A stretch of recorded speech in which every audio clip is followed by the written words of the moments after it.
Hey, what's up guys? I'm starting a new series of Redstone tutorials. This is the first one.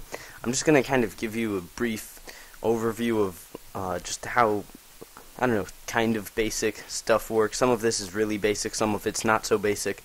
But eventually I'm going to go into depth in like every different aspect of Redstone, like spend a lot of time on it and attempt to cover everything that you would ever need or want to know about Redstone, like lots of episodes, very in-depth. So let's get started. Here what I have is current behind it and all kinds of different setups that you can do with levers, buttons, and pressure plates that will activate the current. So I'll just demonstrate all of these. I guarantee you all of them work. Whoops. Some interesting ones that I find is this one here. Since the lever is right above it, it will power it, and that one's not so interesting, but this one's pretty interesting. This one's kind of the same concept, and then also this one's interesting, and how levers work is they put power into the block they're against, and then if that block is adjacent to a piece of redstone, then it works. So here this one puts power into the block it's against, and then into the redstone, and that's how it works. So I'll just give you a quick look at all the different ways that these levers work in case you want to use one. Now buttons here, you can see what a button is. A lever, it's a toggleable constant power. Buttons, it's like one pulse. So as you can see here, this button is just connected directly, and then over here we have this. So all of them work. Whoops. I'm pretty sure anything that's not here won't work. Like if you put a button on that block there or something, that doesn't work.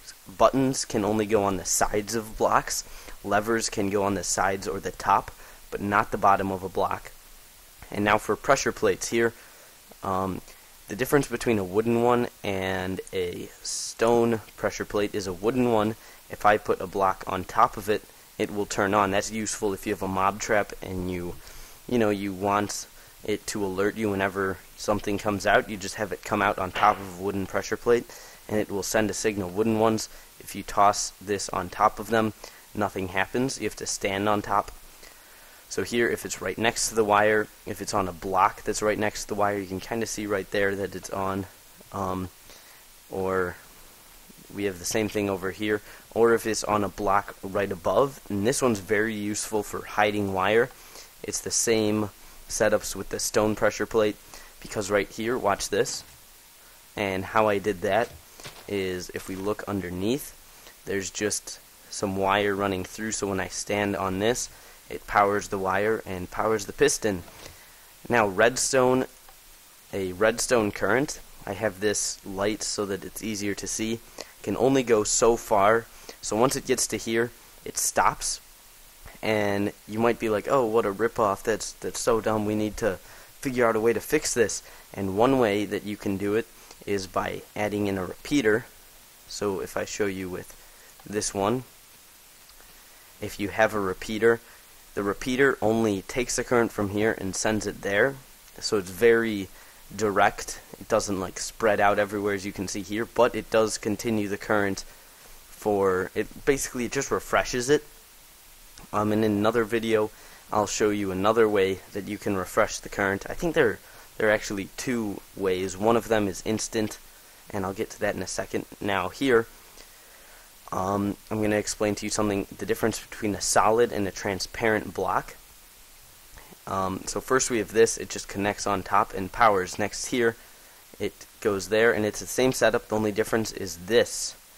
And since this blocks the current from being completed, because this is a solid block, and a solid block is basically everything except for like glass and glowstone and some other stuff. Maybe leaves, I'm not so sure about that, but all of this here, all solid blocks, wood, wool, all solid blocks. So here glass is a transparent block, and as you can see it goes through the glass. Upside down stairs, also transparent, and this makes sense, right? Like it's not cutting there. However, if you spin it around, it still works. And now with glowstone, this is a transparent block, but As you can see, the current doesn't travel up, and this is just a dot, although it is powered. So that's kind of a glitch, I guess.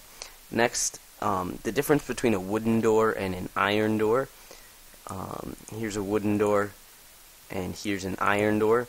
If I take the wooden door and set it down, I can just right-click it, open, close, open, close. However, if I do the same thing with an iron door, right-clicking it, it doesn't do anything. And that's because iron doors need redstone power. So as you can see, I opened it with redstone power, but there was kind of a delay between them. And that's because the repeater has these settings. There's only 1 tick of delay, which is almost no delay. There's 2 ticks, 3 ticks, and 4 ticks. So you can see that was longer. And if I set it to 1 tick, it's almost instant. And that one back there, still like that. And if I were to replace this with a button, they would just pulse open. So same thing, this I decided to use a lever, but you can use any of the setups that I showed you way down there.